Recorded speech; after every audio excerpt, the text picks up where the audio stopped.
جو لوگ missing persons کی زمرے میں آتے ہیں, جو کلیم کرتے ہیں, وہ ڈیٹا اس کے ساتھ لاتے ہیں. اب سیاسی طور پہ اور میڈیا میں تو یہ فگر بہت بڑھا چڑھا کے بیان کیا جاتا ہے, لیکن اگر آپ دیکھیں تو مارچ 2011 سے آج تک 13 سال میں اس کمیشن کے پاس جو ڈاکومنٹس لائے گئے اور جو ثابت کیا گیا وہ مسنگ پرسنس کی کل تعداد ہے 10,000 I think 218, 10,000 plus some thing کوئی تعداد ہے جو ادھر لائی گئی. اور ان میں سے بھی لگ بھگ 80% تقریباً 7,940 کے قریب جو کیسز ہیں وہ مسنگ پرسنس کے اس کمیشن نے ان کو ریزالو کر لیا. دیٹ مینس کہ دے ہیو بین فاؤنڈ کہ وہ کدھر ہیں, وہ لوگ ٹریس ہو گئے ہیں, ان کو ریزالو کر دیا گیا ان کیسز. پیچھے 22-23% کیسز رہ گئے جن پہ بڑی محنت کے ساتھ اور ایفیشنسی کے ساتھ وہ جو انڈیپینڈنٹ کمیشن ہے وہ کام کر رہا ہے. تو government tax it very seriously, قانون نافذ کرنے والے ادارے اس کو بڑا سیریسلی اس مسئلے کو لیتے ہیں. لیکن یہ مسئلہ جو سا ہے اگر آپ تھوڑا زوم آؤٹ کر کے دیکھیں تو دنیا کے لیول پہ یہ جو باقی ممالک ہیں اس میں تو مسنگ پرسن کی تعداد اور ترقی یافتہ ممالک میں اس کی تعداد کہیں جگہوں پہ تو لاکھوں تک میں جاتی. ہمارے پاس تو یہ تعداد تقریباً 10,000 کے قریب ہے, جس میں سے بھی تقریباً 80% لوگوں کو ٹریس کیا جا چکا ہے. فرق صرف یہ ہے کہ یہاں پہ اس مسئلے کے اوپر بڑھ چڑھ کے ایک پروپیگنڈا بنایا جاتا ہے اور اس کو بہت بڑھا چڑھا کے بیان کیا جاتا ہے. سر غزالہ نورین فرام سنو ٹی وی. سر جیسا کہ ابھی آپ نے بھی ذکر کیا, بشام میں حالیہ حملے میں چائنیز کو نشانہ بنایا گیا اور چائنیز کی ڈیتھس بھی ہوئیں. یہ سلسلہ پہلے بھی جاری رہا, اب بھی جاری ہے. کیا آپ نہیں سمجھتے کہ چائنیز کی سیکیورٹی کو لے کر اور انہیں مسلسل ٹارگٹ کرنا سیکیورٹی لیبس ہے, اور چائنیز کی سیکیورٹی کے لیے بالخصوص زیادہ فوکس کرنے اور زیادہ عملی اقدامات کرنے کی ضرورت ہے؟ شکریہ. دیکھیں جی, پاکستان میں تقریباً 29,000 چائنیز باشندے موجود ہیں, ہمارے چائنیز بہن بھائی موجود ہیں. ان میں تقریباً 2,500 جو سے ہیں وہ سی پیک کے منصوبے پہ کام کر رہے ہیں, اور اس کے علاوہ عزیز 5,500 جو چائنیز ہیں وہ دیگر ترقیاتی منصوبوں پہ کام کر رہے ہیں. تمام چائنیز باشندے جو پاکستان میں موجود ہیں ان کی سیکیورٹی ہماری اولین ترجیح ہے. جو اسپیشل سیکیورٹی ڈویژن جو پاک فوج کے زیر اہتمام ہے, ان کا جو فوکس ہوتا ہے وہ سی پیک پروجیکٹس کی سیکیورٹی پہ ہوتا ہے. لیکن جتنی قانونی ادارے ہیں اور باقی ادارے ہیں اور پروجیکٹس ہیں ان میں جو چائنیز کی سیکیورٹی ہے اس میں ہم مکمل تعاون اور معاونت پرووائڈ کرتے ہیں. اور جیسے میں نے پہلے بھی کہا کہ چائنیز کی جو پاکستان میں ہمارے ترقیاتی کاموں میں ہمارا بھائی ہمارے ساتھ کام کر رہے ہیں, پاکستانی مدد کر رہے ہیں, ان کی سیکیورٹی ہماری اولین ترجیح ہے, اور اس کو یقینی بنانے کے لیے ہر ممکن اقدام کیے جا رہے ہیں. یہ جو افسوسناک واقعہ بشام میں ہوا, اس کا مقصد پاک چینی دوستی کو سبوتاج کرنے کے لیے تھا. یہ جو دہشت گردی ہے پاکستان میں, اس کا ایک بہت بڑا مقصد پاکستان کی جو معاشی ترقی ہے اس کو نقصان پہنچانا ہے, اور بالخصوص جو سی پیک کے پروجیکٹس ہیں ان کو نقصان پہنچانا ہے. اور بدقسمتی سے اس میں کچھ ہمسایہ ممالک بھی ان نیگیٹو جو کوششیں ہیں ان کا حصہ ہیں. Coming particularly to this incident of Besham, اس پہ ایک GIT بنی اور انہوں نے اس پہ بڑی صورت سے کام کیا, اور یہ جو نیٹ ورک ہے اس کو مکمل طور پہ بے نقاب کیا. میں نے اپنی بریفنگ میں جیسے بتایا کہ اس پورے حملے کی جو منصوبہ سازی تھی وہ افغانستان میں کی گئی. جو اس میں گاڑی استعمال ہوئی, جو خودکش گاڑی تھی, جو وہیکل بورن IED تھی, وہ بھی افغانستان میں تیار ہوئی اور وہیں سے موقع پہ پاکستان پہنچائی گئی. جو خودکش بمبار تھا وہ بھی افغانی شہری تھا.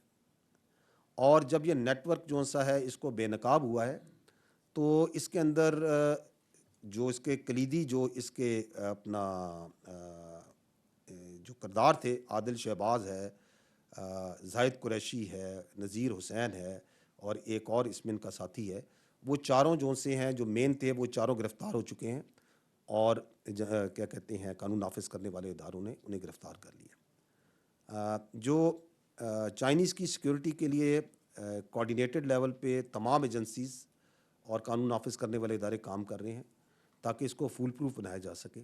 اس کی جو جزیات ہیں, ڈیٹیلز ہیں, naturally I will not go into that because of security reasons.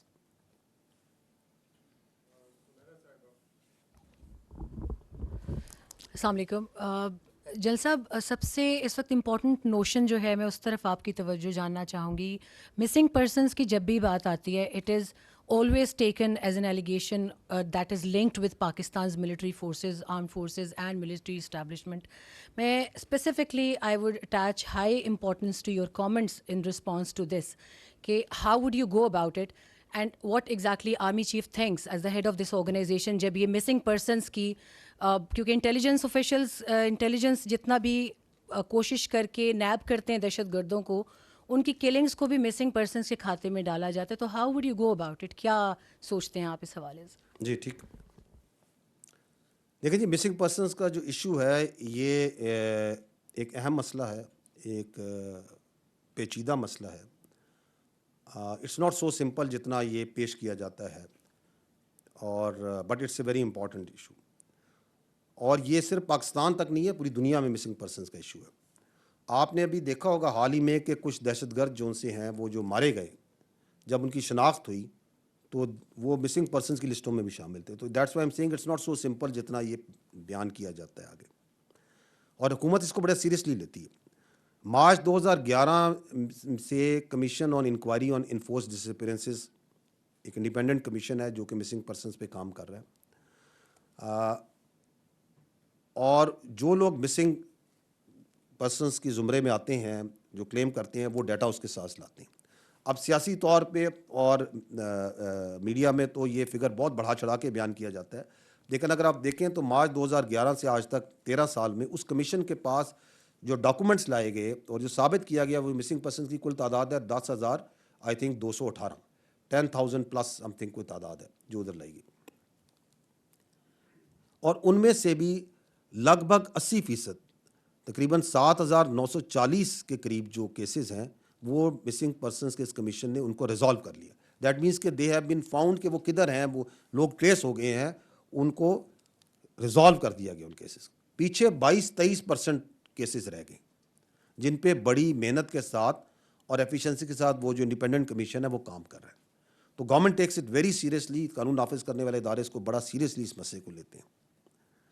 لیکن یہ مسئلہ جو سا ہے, اگر آپ تھوڑا زوم آؤٹ کر کے دیکھیں تو دنیا کے لیول پہ یہ جو باقی ممالک ہیں اس میں تو مسنگ پرسن کی تعداد, اور ترقی یافتہ ممالک میں اس کی تعداد کہیں کہیں جگہوں پہ تو لاکھوں تک میں جاتی ہے. ہمارے پاس تو یہ تعداد تقریباً 10,000 کے قریب ہے, جس میں سے بھی تقریباً 80% لوگوں کو ٹریس کیا جا چکا ہے. فرق صرف یہ ہے کہ یہاں پہ اس مسئلے کے اوپر بڑھ چڑھ کے ایک پروپیگنڈا بنایا جاتا ہے اور اس کو بہت بڑھا چڑھا کے بیان کیا جاتا ہے, اور اس میں کچھ مخصوص سیاسی عناصر بھی شامل ہیں, کچھ میڈیا کے عناصر بھی ہیں, کچھ این جی اوز بھی شامل ہیں, کچھ باہر سے جن لوگوں کے تانے بانے ملتے ہیں, کچھ ایسے لوگ بھی شامل ہیں جو باہر بیٹھ کے. میں جو آپ نے سوال کیا, میں کہتا ہوں آپ یہ سوال کیوں نہیں لوگوں سے کرتے, ان سے سوال ان لوگوں سے جو مسنگ پرسن کا پروپیگنڈا کرتا ہے, آپ ان سے یہ نہیں پوچھتے کہ کیا یہ حقیقت نہیں ہے کہ افغانستان میں جو ٹی ٹی پی ہے, ابھی میں نے آپ کے سامنے ایک ویڈیو بھی رکھی اور ہم آپ کے سامنے شواہد میڈیا پہ سامنے رکھتے رہتے ہیں, کیا یہ حقیقت نہیں ہے کہ افغانستان میں ٹی ٹی پی کے دہشت گرد موجود ہیں؟ کیا یہ حقیقت نہیں ہے کہ وہ اپنی فیملیز کے ساتھ ہزاروں کی تعداد میں وہاں موجود ہیں؟ کیا یہ حقیقت نہیں ہے کہ بی ایل اے کے دہشت گرد بھی پڑوسی ممالک میں موجود ہیں, ان کی فیملیز بھی موجود ہیں؟ کیا ان کو وہاں پر پناہ گاہیں اور سہولت تعلیم پرووائڈ کی جا رہی ہے؟ یہ حقیقت ہے, آپ سب جانتے ہیں. انہی لوگوں کو آپ مسنگ پرسن کی لسٹ میں ڈال کے قانون نافذ کرنے والے اداروں کے اوپر ڈال دیں کہ جی انہوں نے غائب کیے. یہ کون سا آئین, کون سا قانون, کون سی منطق اس بات کی اجازت دیتی ہے؟ کیا یہ حقیقت نہیں ہے کہ پاکستان میں بہت سے بچے, بہت سے لوگ معاش کی وجہ سے, دوسری وجوہات کی وجہ سے اللیگلی بھی یہاں سے مائگریٹ کرتے ہیں, جاتے ہیں؟ بہت عرصے تک ان کے بارے میں کچھ نہیں پتا چلتا, ان کو بھی اب مسنگ پرسن میں ڈال کے قانون نافذ کرنے والے اداروں پہ ڈال دیں. یہ کون سے آئین اور قانون اور کون سی منطق کے مطابق ہے؟ کیا یہ حقیقت نہیں ہے کہ یہاں پہ بہت سے لوگوں نے اور مافیاز نے اپنی پرائیویٹ جیلیں بھی بنائی ہوئی ہیں, ان کو وہاں ڈال کے وہ بھی قانون نافذ کرنے والے اداروں پہ ڈال دیں؟ تو دیکھیں, ہمیں اس کو ٹوٹیلٹی میں دیکھنا پڑے گا. اس کی مثالیں آپ کے سامنے ہیں. ابھی گوادر پورٹ اتھارٹی کمپلیکس میں نے اپنی بریفنگ میں ذکر کیا, بڑا یہ دہشت گردانہ واقعہ ہوا. اس میں ایک دہشت گرد تھا B L A Majeed brigade کا, جان محمد. اس کی بہن خود آئی, آپ نے شاید چینلز پہ ٹی وی میں دیکھا بھی ہو کہ شی کلیم دی باڈی, اس نے اپنے بھائی کی ڈیڈ باڈی کلیم کی, اس نے کہا یہ بی ایل اے جوائن کر گیا تھا. وہ جو دہشت گرد تھا وہ مسنگ پرسن کی لسٹ میں بڑے نمایاں طور پہ اس کا پرچار کیا جاتا تھا کہ یہ جو سا ہے مسنگ پرسن ہے. اس سے کچھ عرصہ پہلے وہ مچ کا جو حملہ ہوا اس میں دہشت گرد تھا عبد الودود ساتکزئی, وہ بھی مسنگ پرسن کی لسٹ میں شامل تھا. تو اس لیے میں یہ کہہ رہا ہوں کہ یہ ایک پیچیدہ مسئلہ ہے, اس میں بہت جھوٹا پروپیگنڈا بھی کیا جاتا ہے. پلیز انڈرسٹینڈ کہ حکومت اس کو بہت سیریسلی لیتی ہے, اور جو کیس جینون کیس آتا ہے اس کے اوپر تمام ایجنسیز, قانون نافذ کرنے والے ادارے, سول ادارے اس پہ اپنا انپٹس دیتے ہیں, اس کو ٹریس کیا جاتا ہے, اور جب تک اس کو ریزالو نہیں کر دیا جاتا اس پہ کوئی چین سے نہیں بیٹھتا. اور جن لوگوں کا یہ ایشو ہے, واقعی جس کا کوئی بھائی بہن, کوئی بچہ, ماں باپ مسنگ ہو جائے اور نہ پتہ چلے, we understand how painful it is for that family, socially, legally, from all aspects, and government is trying hard to resolve that issue, اور اس کے لیے ہر ممکن کوشش کی جا رہی ہے.